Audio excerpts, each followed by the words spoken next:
secret universe beneath ours. Bayangkan sebuah dunia di mana satu keputusan menciptakan ribuan kemungkinan, dan di mana mesin beroperasi dengan kecepatan yang melampaui batas-batas waktu dan ruang. Di dunia ini, solusi untuk masalah paling kompleks terpecahkan dalam sekejap mata. Ini bukan sekadar fiksi ilmiah, ini adalah kenyataan yang sedang berkembang di hadapan kita. Di dalam jantung teknologi komputer kuantum, informasi tidak hanya berupa angka 0 dan 1. Di sini, kita berhadapan dengan kemungkinan tak terbatas yang melampaui batasan dunia klasik. Dunia kecil ini, yang tersembunyi di balik tirai realitas kita, akan merevolusi cara kita memahami alam semesta dan menjalani hidup sehari-hari. Siapkan mental dan waktu Anda, karena kita akan memasuki dimensi baru dari ilmu pengetahuan yang tidak terbatas. Bersiaplah untuk menjelajahi keajaiban dunia komputer kuantum, dunia yang penuh dengan misteri dan potensi tak terbayangkan. Selamat datang di perjalanan yang akan mengubah cara Anda melihat teknologi dan masa depan.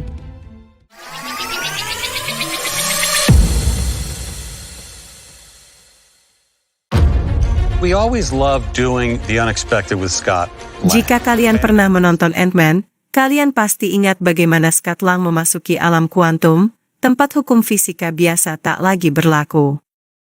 Nah, komputer kuantum beroperasi di dunia yang sangat kecil ini, menggunakan qubit, partikel ajaib yang bisa berada di banyak keadaan sekaligus, seperti di film. And as visceral and consuming as possible.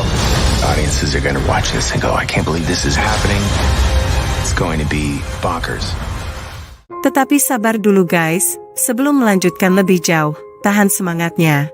Kita mundur dulu sejenak untuk mengetahui sejarah atau evolusi dari komputer ini. Bayangkan sebuah perjalanan melalui waktu, dari alat hitung yang sangat sederhana hingga mesin yang mampu memecahkan misteri paling kompleks di alam semesta. Mari kita telusuri evolusi komputer, dari awal mula hingga komputer kuantum yang sedang kita bahas hari ini. Segala sesuatu dimulai dengan abacus, alat hitung paling dasar yang digunakan ribuan tahun yang lalu. Dengan gesekan manik-manik sederhana, manusia mulai memahami cara menghitung dan mengelola angka. Berabad-abad kemudian, John Napier memperkenalkan Napier's Bonds. Sebuah alat mekanis yang revolusioner di masanya, mempercepat perhitungan seperti perkalian dan pembagian. Ini adalah langkah besar menuju mekanisasi perhitungan. Namun, sebuah lompatan signifikan terjadi pada abad ke-19, ketika Charles Babbage merancang Analytical Engine, komputer pertama yang dapat diprogram, meskipun tidak pernah selesai dibangun. Mesin ini adalah dasar dari komputer modern, membuka pintu bagi perkembangan teknologi yang lebih besar. Masuk ke abad ke-20, kita melihat kelahiran komputer modern. Dengan penemuan transistor, sirkuit terintegrasi, dan mikroprosesor, komputer menjadi lebih cepat, lebih kecil, dan lebih kuat. Perangkat yang dulu sebesar ruangan, sekarang dapat kita bawa di dalam kantong kita. In other ways, it's not that at all. Modern computers as we know them are defined by bits. A bit is the smallest unit of data that a computer can process and store. Bits are the building blocks of every piece of digital information you have ever experienced. A bit is always existing in one of two states, kind of like a switch.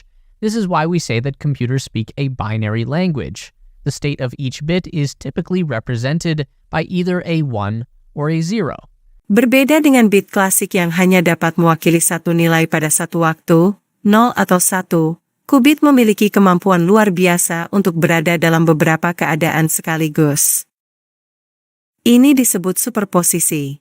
Karena keunikan ini, komputer kuantum mampu memproses informasi secara paralel dan melakukan kalkulasi yang jauh lebih kompleks dan cepat dibandingkan komputer klasik, yang hanya bisa memproses satu operasi pada satu waktu. Inilah yang memberi komputer kuantum kekuatan yang tidak terbayangkan sebelumnya.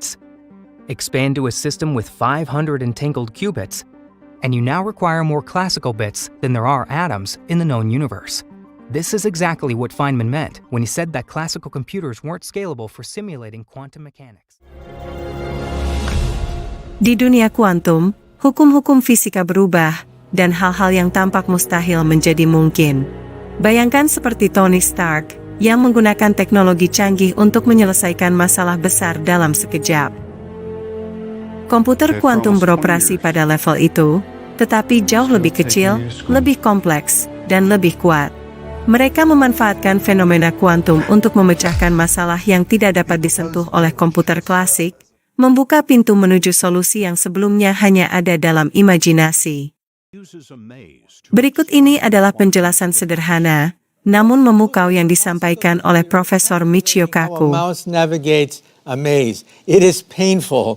One by one, it has to map every single left turn, right turn, left turn, right turn before it finds the goal. Now, a quantum computer scans all possible routes simultaneously. This is amazing. How many turns are there? Hundreds of possible turns, right? Quantum computers do it all at once. Sangat memukau, bukan? But quantum entanglement allows for weird quantum behaviors to be. Setelah kita memahami bagaimana superposisi memungkinkan qubit berada dalam banyak keadaan sekaligus, ada satu lagi konsep kuantum yang tak kalah menakjubkan, yaitu entanglement. It's incredible. You're linked to Janet. It's quantum entanglement between the quantum states of Posner molecules in your brains. Yeah, that's what I was thinking. Ini adalah fenomena di mana dua partikel kuantum tetap terhubung, meskipun terpisah oleh jarak yang sangat jauh. Bayangkan seperti Dr. Strange yang mampu melompat di antara berbagai alam semesta.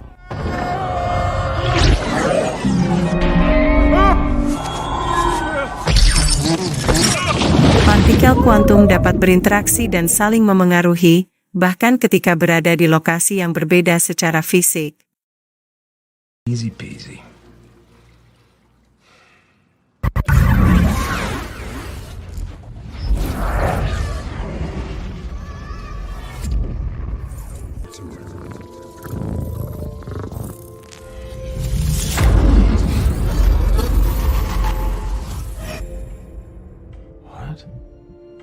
I'm gonna find you, Jelly Bean.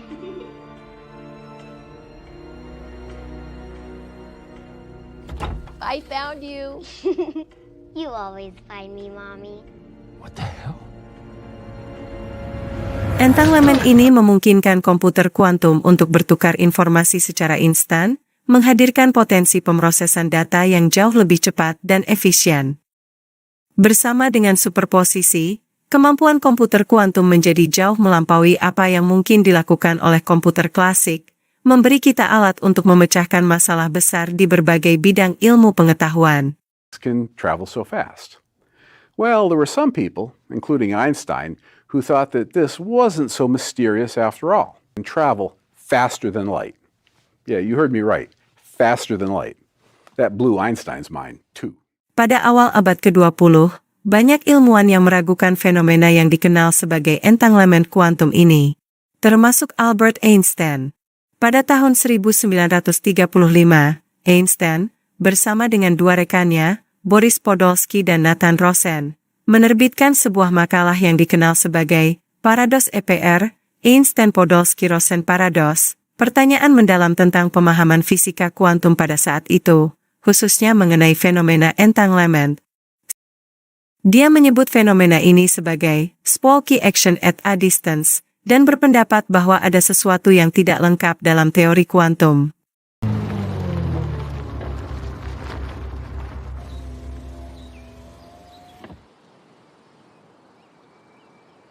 Why the long face? Let me guess, you turned into a baby. Among other things, yeah. What are you doing here? It's the EPR paradox.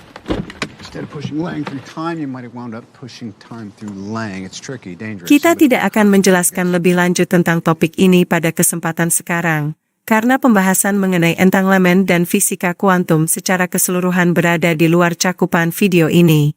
Namun, kami akan membahasnya lebih mendalam di video terpisah, khususnya mengenai fisika kuantum dan implikasinya. Sama seperti gerbang logika klasik, seperti operator AND, OR, atau NOT, Gerbang logika kuantum atau dikenal sebagai quantum gates, digunakan untuk memanipulasi qubit dalam komputasi kuantum. Namun, quantum gates bekerja dengan cara yang jauh lebih kompleks karena qubit memiliki sifat kuantum seperti superposisi dan entanglement.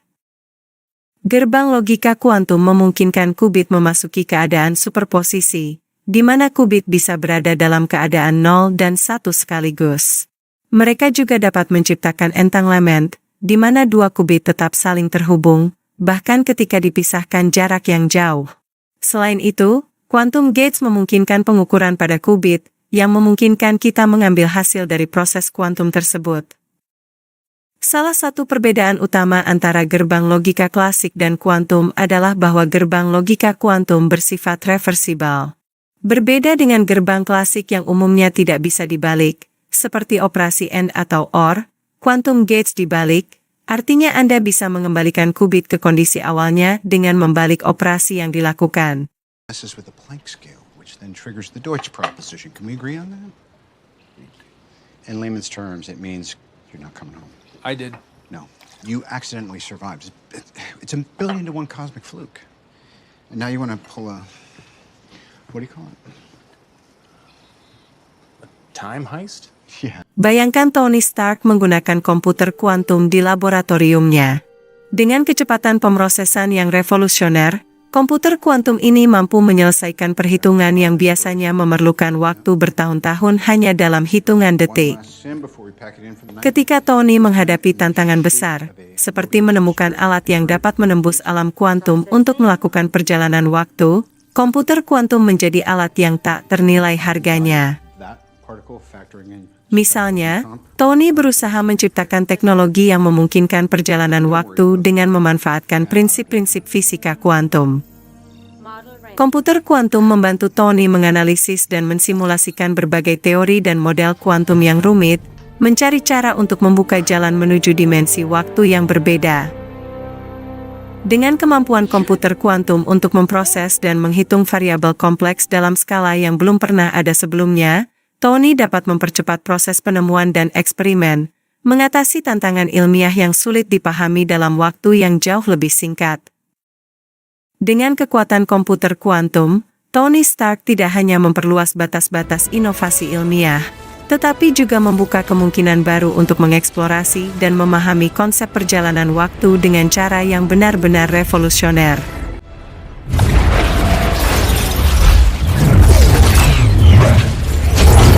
Now, I want to leave you with something fun to think about. The potential importance of quantum computers for doing good things. Things so immeasurably good that they will change the course of human history towards the science fiction Star Trek utopian future that has so far only been dreamed about.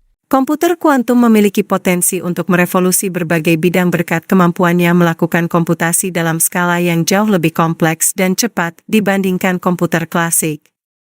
Di bidang medis, komputer kuantum dapat mempercepat proses penemuan obat dengan melakukan simulasi struktur molekul yang sangat rumit secara efisien. Saat ini, komputer klasik memerlukan waktu yang sangat lama untuk melakukan analisis pada molekul-molekul kompleks seperti protein, namun komputer kuantum dapat mengkalkulasi interaksi molekul dan reaksi kimia dengan presisi lebih tinggi dalam waktu yang jauh lebih singkat. Ini akan mempercepat penelitian obat-obatan baru, memperbaiki proses pengobatan yang lebih personal, dan bahkan membantu memecahkan masalah penyakit yang sulit ditangani seperti kanker atau Alzheimer. Di bidang keamanan, komputer kuantum membawa peluang besar sekaligus tantangan besar. Dengan kekuatan untuk memproses data dalam jumlah besar dan melakukan komputasi paralel, komputer kuantum dapat memecahkan enkripsi yang saat ini dianggap aman oleh komputer klasik. Algoritma enkripsi seperti RSA, yang melibatkan faktor bilangan prima yang sangat besar, menjadi rentan terhadap serangan komputer kuantum karena kemampuan mereka dalam menyelesaikan perhitungan eksponensial dengan cepat. Ini membuat keamanan digital saat ini menghadapi ancaman besar, tetapi di sisi lain juga membuka peluang untuk pengembangan algoritma enkripsi baru berbasis kuantum yang lebih aman dan tak mudah ditembus. Secara keseluruhan, kemampuan komputasi yang dimiliki komputer kuantum tidak hanya akan mengubah cara kita memproses informasi, tetapi juga membawa dampak besar dalam ilmu pengetahuan, teknologi, bisnis, hingga keamanan global. Walaupun komputer kuantum memiliki potensi yang luar biasa, tantangan yang dihadapinya juga tidak kecil. Salah satu kendala terbesar adalah decoherence, di mana informasi kuantum yang tersimpan dalam qubit menjadi rusak akibat interaksi dengan lingkungan eksternal. Proses ini bisa terjadi sangat cepat, menyebabkan hilangnya informasi sebelum komputasi selesai. Dekoherensi ini sangat sensitif terhadap faktor-faktor lingkungan seperti radiasi, getaran, atau panas. Once you've achieved coherence of the qubits, how easy is that to maintain? It's really hard. Coherence is very challenging. Untuk mengatasi decoherence, komputer kuantum harus dioperasikan dalam kondisi yang sangat terkendali, termasuk suhu yang mendekati nol absolut. Pada suhu ini, gerakan atom melambat hingga hampir berhenti, meminimalkan interaksi yang dapat mengganggu stabilitas qubit. Namun, menjaga kondisi ini bukanlah hal yang mudah, membutuhkan teknologi pendingin canggih dan sistem isolasi yang sangat ketat, menciptakan tantangan teknis dan logistik yang besar bagi para peneliti dan insinyur. Selain masalah decoherence, tantangan lain yang sangat signifikan adalah error koreksi dalam komputasi kuantum. Meskipun qubit memungkinkan kemampuan komputasi yang luar biasa, mereka juga sangat rentan terhadap gangguan kecil, seperti fluktuasi energi atau interferensi dari medan elektromagnetik. Untuk menangani ini, diperlukan metode koreksi kesalahan kuantum yang dapat mendeteksi dan memperbaiki kesalahan dalam proses komputasi tanpa menghancurkan informasi kuantum itu sendiri. Koreksi kesalahan dalam komputasi kuantum jauh lebih rumit daripada dalam komputasi klasik, karena mengukur qubit secara langsung dapat merusak superposisi yang dimilikinya. Oleh karena itu, peneliti harus mengembangkan algoritma dan metode yang canggih untuk memastikan stabilitas dan akurasi penghitungan dalam komputer kuantum. Seiring dengan berkembangnya teknologi kuantum, penanganan dekoherensi dan koreksi kesalahan menjadi dua area utama penelitian yang perlu diatasi. Keberhasilan dalam menaklukkan tantangan ini akan membuka jalan bagi komputer kuantum yang lebih stabil, lebih efisien, dan dapat digunakan secara luas dalam berbagai aplikasi dunia nyata, mulai dari simulasi material baru hingga kriptografi kuantum.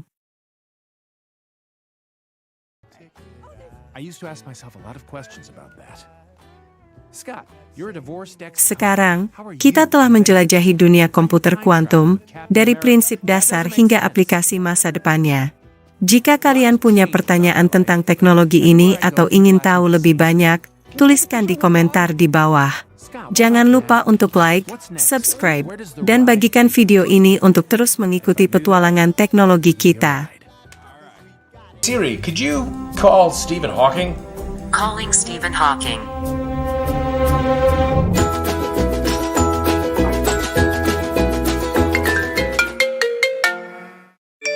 Hey, is this Stephen Hawking? This is Dr. Hawking. Oh, well, this is Mr. Rudd. Who? Office hours are 3 to 5 p.m. Oh, no, look, I'm just calling, to challenge you to a game of quantum chess, and the winner gets to give the keynote address at Cal Poly. You mean Caltech? What makes you qualified to speak on quantum mechanics? Well, I'm in Actors Equity. It's the theater union. But also, I've been to the quantum realm. I've been there. I've seen it. I've felt it. What about you, Big Shot? What have you done? Okay, Punk, you are on. I shall crush you like an ant, man. Ah, so you do know who I am.